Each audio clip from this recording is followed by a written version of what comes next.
Aujourd'hui à la Maison Le Pailleur, je vous parle d'une fête de cœur très populaire auprès des amoureux et j'ai nommé la Saint-Valentin.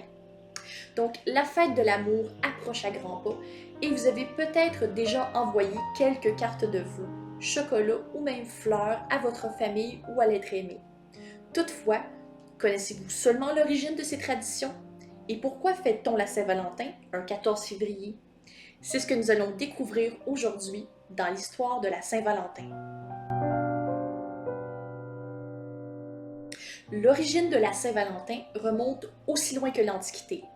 Pour les Romains, les mois de janvier et de février étaient associés à la fertilité, la fécondité, l'amour, mais aussi le mariage. La Saint-Valentin a une signification amoureuse et ce, dès le 14e siècle. En Angleterre, on croyait que le 14 février était la journée de l'appariement des oiseaux. Les Anglais auraient donc repris cette date pour célébrer l'amour, la famille et l'amitié. Toutefois, le véritable ancêtre de la Saint-Valentin remonte à une vieille fête romaine. Entre le 13 et le 15 février, les Romains célébraient la fin de l'année qui débute le 1er mars avec ce qu'on appelle les Lupercales. Cette célébration païenne qui doit son nom à son association entre le mot lupus ou loup en latin. Les Lupercales étaient une fête annuelle de purification où l'on pratiquait plusieurs rites de fécondité et sacrifices d'animaux en l'honneur de Lupercus, également appelé Faunus, dieu de la forêt, des plaines, des champs et des troupeaux. Durant les festivités, les Luperques ou prêtres se réunissaient près de la grotte Lupercale située au pied du mont Palatin. Une douzaine de prêtres sacrifiaient une bête, souvent un bouc ou une chèvre, dans la fameuse grotte sacrée. Dans la mythologie, il s'agissait de la grotte où une louve aurait allaité Romulus et Rémus après avoir découvert les deux jumeaux sous un figuier sauvage. Les prêtres, ainsi vêtus d'un pagne en peau de bouc, enduisaient le front des participants du sang des bêtes sacrifiées et essuyaient leur visage avec un morceau de laine imbibé de lait. On se réunissait ensuite pour la fameuse course aux Lupercales. Les jeunes gens parcouraient la ville en fouettant avec des lambeaux d'animaux toutes les jeunes femmes mariées qu'on appelait les matrones qui se trouvaient sur leur passage. Ce rite avait pour but d'assurer fécondité et grossesse heureuse aux futures mères. En 1495, cette fête païenne est interdite dans tout Rome par le pape Gélas Ier, car jugée trop barbare et sanglante. Il décide alors de remplacer les festivités par une seule journée de célébration chrétienne, le 14 février, qu'il dédie à 3 martyrs religieux, tous portant le nom de Valentin. Malgré ces interdictions, quelques rituels païens vont persister. Le 14 février, les villageois célibataires pratiquent un cache-cache amoureux. Des demoiselles se cachent et les gentilshommes doivent les trouver. Le jeu terminé, les hommes devaient faire leur proposition de mariage durant l'année. Selon les rumeurs, des hommes mariés participaient à ce jeu de séduction, ne serait-ce que pour passer une nuit avec la belle du village. Au Moyen Âge, la Saint-Valentin est plutôt associée au libertinage et au célibat qu'à l'amour. On s'adonne à ce qu'on appelle le valentinage. Les garçons vont faire la cour à leur cavalière et certains s'échangent des cadeaux. Lors d'un tirage au sort qu'on appelle la loterie de l'amour, les jeunes hommes pigent le nom de leur futur partenaire pour l'année. Ils accrochent à leur manche de chemise un ticket portant le nom de leur amoureuse et tentent de les séduire. Ces courtisaneries se terminent par une procession des amoureux le dimanche avant le carême. Une autre coutume de la fête de l'amour prend ses origines à l'époque médiévale, le fameux ours en peluche. Le jour de la Saint-Valentin, les hommes ont également pris l'habitude de se déguiser en ours pour pourchasser les femmes. Il s'agissait alors d'un symbole de virilité, de masculinité et de fécondité.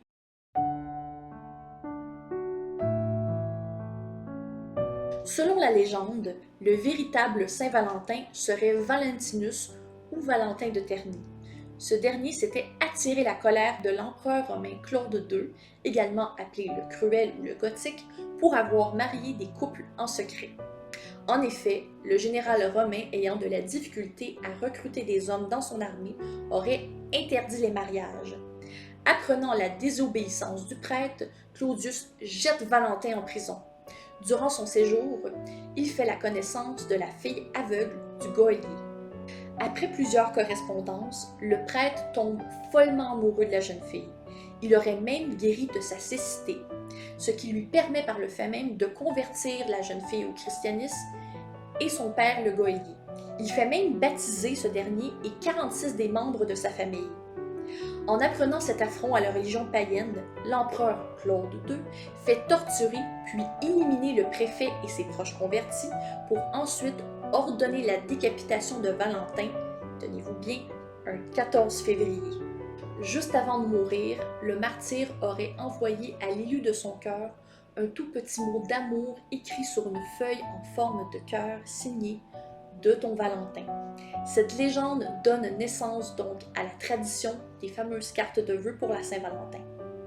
C'est en l'honneur d'ailleurs de son sacrifice que le pape Alexandre VI désigne Valentin de Terni comme saint patron des amoureux en l'an 1496. Toutefois, d'autres récits racontent que la toute première carte de Saint-Valentin officielle fut écrite en 1440 par Charles d'Orléans. Prisonnier à la Tour de Londres, il envoie une carte remplie de petits mots doux à son épouse Bonne d'Armagnac.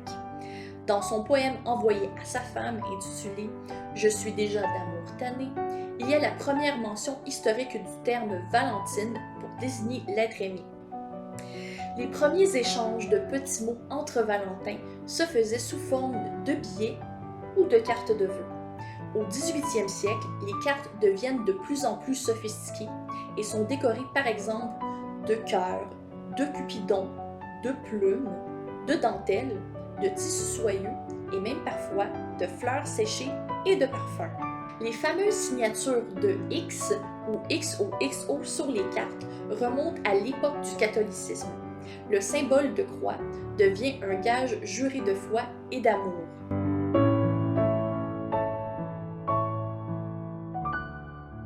Les origines du chocolat remontent en Mésoamérique il y a plus de 4000 ans.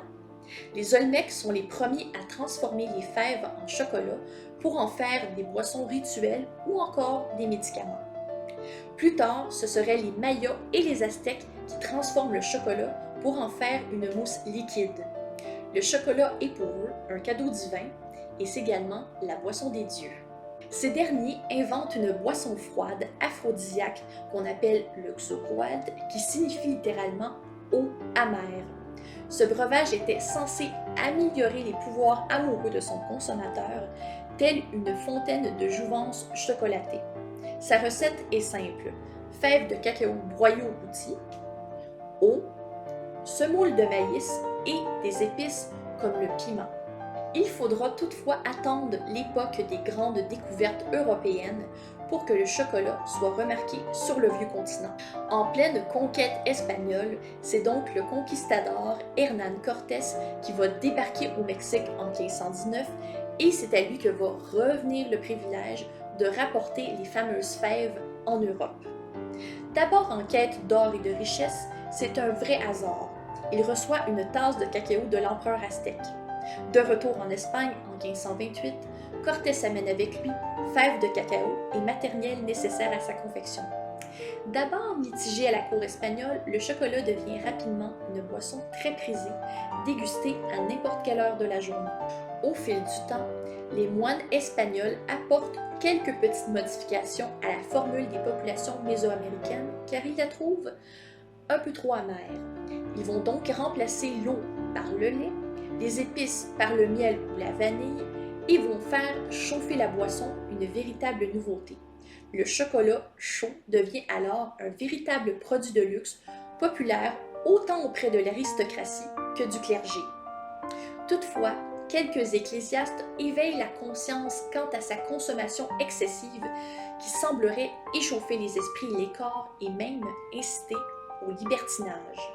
Au XVIIe siècle, le chocolat liquide va faire son apparition à la cour de France pour la première fois en 1615 lors du mariage entre Anne d'Autriche et Louis XIII.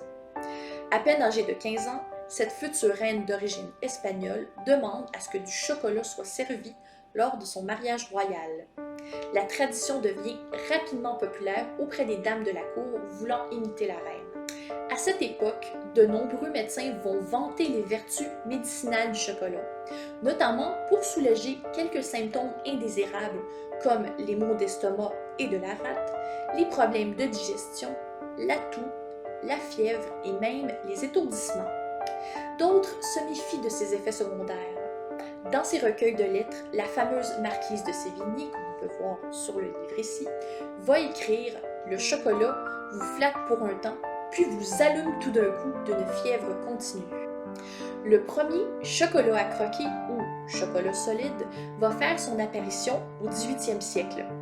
Le pharmacien de Louis XVI, un certain Sulpice de Beauve, va mettre au point pour la reine Marie-Antoinette en 1779 des petits chocolats solides à base de poudre médicinale auxquels il va ajouter du cacao et du sucre de canne, et ce pour masquer le goût amer des pilules. La reine va appeler ces petites pastilles chocolatées les pistoles, car elles lui rappelleraient les fameuses pièces de monnaie espagnoles. Jusqu'au 19e siècle et bien avant l'avènement de la révolution industrielle, le chocolat va être produit de façon artisanale, un procédé souvent lent et laborieux. Toutefois, en 1828, on invente la presse à chocolat et c'est la naissance de la barre chocolatée et du chocolat produit en masse. Au milieu du 20e siècle, les maîtres chocolatiers vont donc adopter cette tradition du chocolat pour l'incorporer à la fête de la Saint-Valentin. La rose était déjà cultivée il y a plus de 4000 ans avant Jésus-Christ, d'abord en Chine avant d'être introduite au Moyen-Orient. Il faudra toutefois attendre l'Antiquité pour que cette fleur devienne un symbole d'amour et d'union. Ce sont d'abord les Grecs qui vont cultiver les rosiers. Les roses faisaient partie de leur pharmacopée traditionnelle et étaient utilisées comme décoration pour les cérémonies de mariage. Dans la mythologie gréco-romaine, la rose était la fleur préférée d'Aphrodite et de Vénus, déesse de l'amour et de la beauté.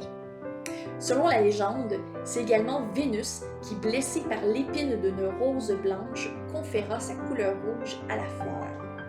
À l'époque médiévale, la rose va acquérir une signification plutôt religieuse. Plantée dans les monastères ou les jardins médiévaux, on l'emploie pour ses vertus médicinales, maux de tête, d'estomac et même de gorge. Dans la religion catholique, la rose rouge va symboliser le sang des martyrs et également la passion du Christ. À l'inverse, la rose blanche est un symbole de pureté et de la Vierge Marie, d'où l'importance du rosaire dans la prière. Au XIIe siècle, la rose devient en Europe un symbole de l'amour courtois. Les jeunes hommes offrent des fleurs aux dames pour leur témoigner leur amour ou tout simplement susciter leur attention. Dans le fameux roman de la rose, la fleur est un symbole et une allégorie de la féminité. Le personnage principal, le chevalier, est d'ailleurs à la recherche de la rose, une métaphore de la femme aimée. Toutefois, il faudra quand même attendre au 19e siècle pour qu'apparaissent les rosiers modernes, et ce avec la création de rosiers massifs. Même si on commence à offrir, dès le début du 20e siècle, des bouquets de fleurs variées pour la Saint-Valentin, la rose rouge demeure encore de nos jours l'ultime fleur de l'amour. Donc, c'est tout pour cette vidéo aujourd'hui. J'espère que vous en avez appris davantage sur l'histoire de la Saint-Valentin et de ses traditions. Donc, on se revoit bientôt, j'espère, pour une prochaine capsule d'histoire. Pendant ce temps, je vous souhaite à tous et à toutes une très joyeuse Saint-Valentin.